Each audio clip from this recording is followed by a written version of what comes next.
My name is Jan Benham, founder and CEO of the Institute of Aromatherapy and Aroma Shop. Today I'm going to talk about how to make a pressed eyeshadow of professional quality. Before I show you how to press your eyeshadow and what to use, I'm going to talk about the ingredients you need. So first of all, we want an eyeshadow that is going to bring out our eyes, make our eyes pop. So I have put together a colour that I sell as an impact colour pigment. It's called Allure, and this works on most eye colour shades. So for example, a brown around a blue eyeshadow really makes blue pop. Anything that's orangey or brown makes blue eyes pop. But it also works really well on brown eyes too. So this is a brown pigment that has a slight bronze effect. That's the trigger that you need. So it's not just being brown, it's also a bronzy shade. Now, the pigment alone, you wouldn't just apply as an eyeshadow. First of all, it wouldn't stick to the eyes, so you'd end up with little speckles of eyeshadow on your face. So you need something that is going to stick the eyeshadow, whether it be a loose eyeshadow or whether it be a pressed eyeshadow, to the eyelid or underneath the eyes even. So what I have done here, I've got together a list of the individual powders, and I'm going to discuss a little bit about each of them and why you can call it a mineral eyeshadow, which is very, very good for the skin, and also each of their attributes. So first of all, I'm not starting in any particular order, just in alphabetical order. We're going to start with kaolin clay. So we mix all these together in order to make a pressing base in order that the eyeshadow sticks to your eyelid. So kaolin clay is used a lot in the beauty industry. It has got a texture that it's got an oily-like texture, so it gives a creaminess to the eyeshadow. Kaolin has a high percentage of silica, magnesium, zinc, iron and potassium, and it's also very, very good for sensitive and impure skin, and it can also be used to improve the appearance of the skin as well, as in rosacea, for example. So it's quite a nice base to use in makeup, especially foundation or blusher or eyeshadows. And it also has a mattifying effect. We don't want our eyeshadow to be too shiny. So that is kaolin clay. Then we have magnesium stearate. So it's a white powder that is used in cosmetics to improve adhesion and slip and texture. It's used in a very low amount, and it's the chemical compound of magnesium, and the stearate means it's from plant. And it's used in most makeup, including foundations again, and lipsticks and eyeshadows and face powders. So it's a very nice filler, and again, it's a mineral. Then we come to using mica powders. Now, this is primarily mica combined with oxides. And mica alone comes in very many different formats. So you can have a mica that is, mica comes from the, it's come from the sericite, and muscovite and silicate basically. And it comes in different particle sizes. So for example, if it's larger than 60 microns, it usually ends up being quite sparkly. And if it's lower than 20 microns, which is the particle size, then it's very matte. And some of it comes out very silky, so we have something called an ultra silk mica, which has a very fine particle size, and it goes on like silk. And so the one we tend to use most of all in our bases is sericite mica. It's very matte, so it's not sparkly. We don't want sparkle in our eyeshadows unless it's specifically for that reason. Also, the larger the micron size, the larger the particle size, the harder it is for the eyeshadow to stick to the eyelids. So you end up with sparkles all over your face. So we don't want that. So it's a very good powder. It's used to make the colored micas that you see, is where they've used a sericat mica, and they have basically, each granule has been coated with oxides and usually FD and C dyes, although we don't carry those micas. That's petroleum-based colorants. So they mix them with things like red oxide, yellow oxide, brown oxide, black oxide, and so on, and some ultramarines like ultramarine blue, chromium green, to give all the shades that you need to make really nice colors, mica colors. But they don't give a color in lipsticks, for example. So I do have a whole video on the difference between, for example, the impact color pigments, which are usually higher in oxides, versus mica color pigments. So there is a whole video on that if you want to find out a little bit more about how micas are made, how colored micas are made. So they give a full range of color, and they basically, the sericat mica is very useful in eyeshadows because it does help the appearance of fine lines and wrinkles and enlarged pores. So it does cover these impurities in the skin. So it does diminish crepey skin around the eyes, and it doesn't clog the pores as well. It adds a slightly shimmer effect, but most of all it's pretty matte. Now, in most of the pressed eyeshadows, I tend to use a mica that is coated with canalba, and I think I have it right here, yes. So mica coated with canalba. Now, canalba is a wax, a natural wax from a type of palm plant, not the palm tree that you normally see, but it's a palm plant, and it's from the leaves of the palm plant. And it's very, very creamy, and it adds a creaminess texture to the formulation, which helps it stick together. Now, so I have this in my what I call an easy press eyeshadow filler, which you can use to press all eyeshadows. But this particular color here, which is it's a lot of oxide in here. You can use the Easy Press, which is what I'm going to use right now, or you can even use the eyeshadow formula base that is in the Creamy Craft, the Natural Book of Making Natural Eyeshadows, and I'll show you that later. And because it has quite a lot of stickiness to this impact already. Most mica eyeshadows you will need the Easy Press though, for it to stick. Other things that we use in the Easy Press, we use titanium dioxide. Now it's naturally occurring, of course, and it's very refractive. So it's only surpassed by diamonds, believe it or not, and it's used to lighten colour. So we don't want to add too much of this to this, otherwise it's going to lighten it too much. So for example, in a red lipstick, it would change it to a pink. It is very soothing to the skin, and it's a great sunblock as well, and it gives a high adhesion and a coverage in makeup, so it's a really good one to add. If you're making your own Easy Press, then you could always substitute for zinc oxide, which of course is another mineral, and this also has a high, it's very high adhesion. It also is a great sunblock as well. So either or work really, really good. The titanium dioxide is a little bit brighter than the zinc oxide, and it does protect the skin. And it's also antifungal as well, and it calms irritated skin. So zinc is very useful, especially in skin mineral makeup, like in foundations.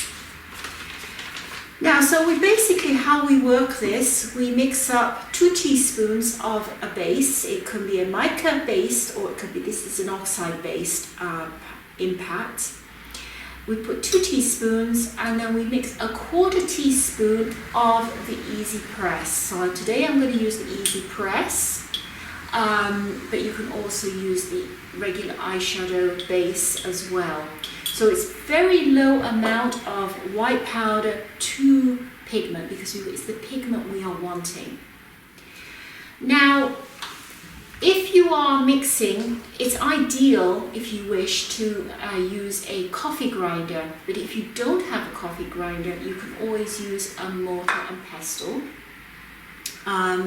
If you don't have mortar and pestle, you could even use a little cup and then literally mix the 1/4 teaspoon and really give it a good mixing with the powder and the base. So today I'm going to use I'm just going to move these out of the way in order to mix.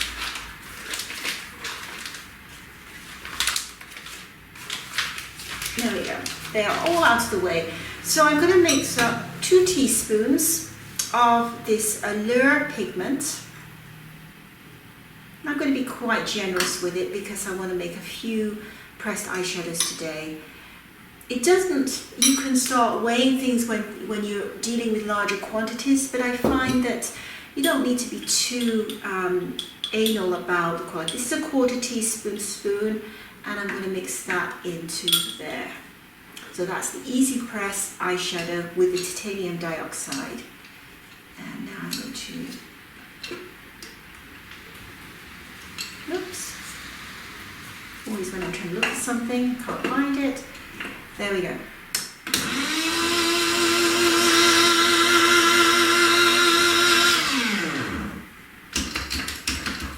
Now, in order for the powders to make, you can't just put it in a tin pan and voila, it's done.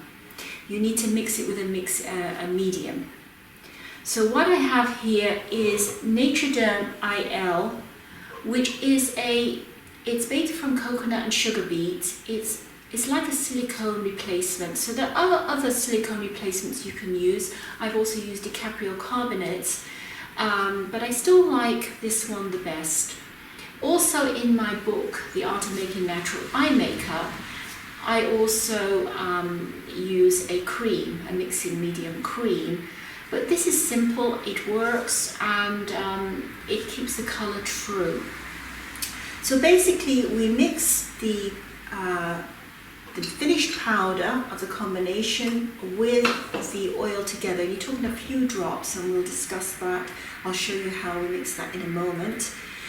And then we get our tin pan. This is a 26 mm tin pan, which goes with our 26 mm Go Pods. So this is ideal for a single eyeshadow. And we overflow it, and then we use a pressing thing just to press down, and I'm going to show you right now. And then we press using a pressing tool. So here we have a pressing tool that fits into our 26 mm pots and a pressing tile. So you can use then a pressing ribbon. Now you can go to the haberdashery and just buy some nice lace type fabric. So you would apply that on top of the product.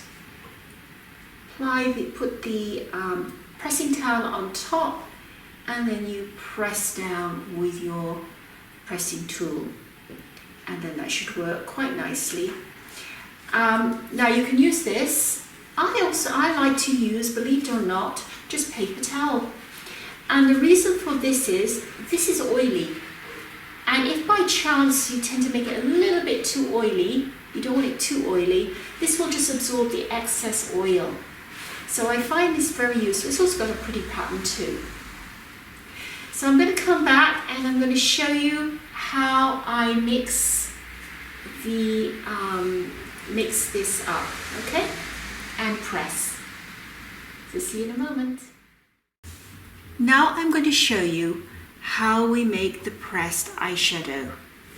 So in this pot we have the Allure Impact Pigment mixed with, so it's 2 teaspoons of Allure Impact Pigment mixed with a 1/4 teaspoon of the Easy Press eyeshadow. In this jar here we have the Naturderm IL, which is basically a natural, 100% natural silicone replacement. So what we are going to do is just put a few drops into this mix here. So we grounded this together, and then we're going to use the spoon, the back of the spoon. This is a special formulated spoon that is great for mixing, the back is. And what we want to obtain is like a chunky wet sand effect. So we don't want it to be too wet. So I'm just going to put you can feel it already, it's already getting sticky here. And we've added very little of the Naturderm IL. I'm just going to add a couple of drops more to the mix, and you're literally looking at a couple of drops. It's always better to have less than more, because you can always add more afterwards. So that looks pretty good to me. So now we're going to get our tin pan, and what we're going to do is we're going to overflow this tin pan. You take off the excess and do another container afterwards.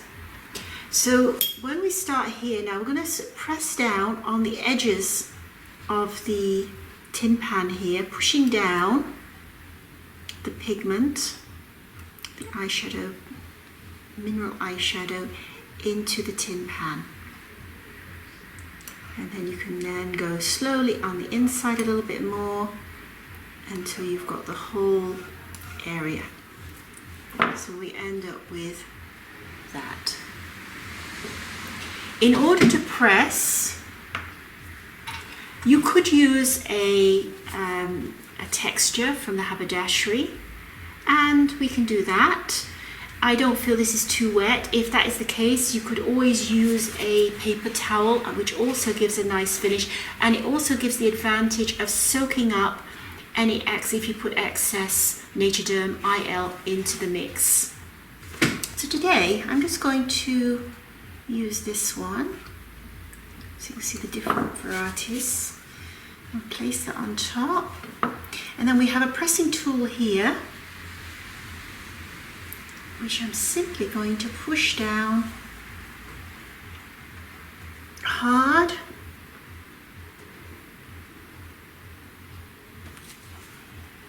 And come back. And there we have our finished eyeshadow. I'm just going to check and see if it's there. There we are. That's fine. So you just want to clear up the edge. We can use our paper towel for that. Make sure it's all. You can even bang it against make sure that it's pretty solid in there. Nice texture, beautiful finish. So to finish off our product, we want to put it into a nice container, and we have two here. This is an Eco magnetic. It's magnetic, and these are magnetic here. And you can always make a mixture of 6 different eyeshadows and interchange them as you need them. And this is made from paper, but it's very durable. I've had one now for years, and I just keep using it. I just wash it. It seems to last quite well. Very pretty. And then we also have for individual, we have individual go parts. This is a 26mm size, and this is also 26mm size. And I'm literally going to place that into the go pod, and there we have the finished item. Professional looking eyeshadow ready for use on the eyes. More information can be found in the Art of Making Natural Eye Makeup in this book. We use a cream recipe there to do the mixing. I now personally prefer just to use Naturderm IL. So you do exactly the same thing, but just use the Naturderm IL. And it talks about using either mica-based eyeshadows and also oxide-based eyeshadows. So this was typically more of an oxide base, so it has a more natural stickiness to the eyeshadow. than a mica-based eyeshadow would be. So it will adhere quite a while. It's less likely to break in your eyeshadow pot, and will give a good pigment onto the skin. It makes a great smoky eye. So this is the Allure eyeshadow. So if you have any questions, please contact me, and I look forward to hearing from you. So have a great day wherever you may be, and it's bye for now.